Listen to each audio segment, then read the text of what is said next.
சிவன் கொடுத்த வரம். இன்று பங்குனி மாத திருவிழா. இந்த திருவிழாவில் எங்கள் கிராமத்தில் உள்ளவர்கள் பெரும்பாலும் வெளியூர்களில் இருந்தாலும் உள்ளூரில் இருந்தாலும் இன்று ஒன்று கூடி இந்த பங்குனி மாத திருவிழாவை அற்புதமாக தேரோடும் காவடியோடும் முருகப்பெருமானை எந்த அளவிற்கு அவர்கள் மனதில் நினைத்து பக்தியை வெளிப்படுத்துகிறார்கள் என்பது வருடத்தில் ஒரு நாள் எங்கள் கிராமத்தில் நடக்கும் நிகழ்ச்சியைத்தான் நீங்கள் இந்த பதிவில் பார்க்கிறீர்கள்.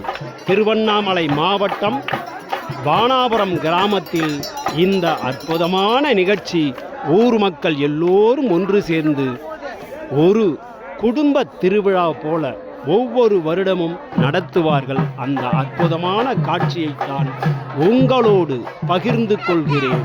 சித்தர்களின் ஆசீர்வாதத்தோடு சிவன் கொடுத்த வரம் எல்லோருக்கும்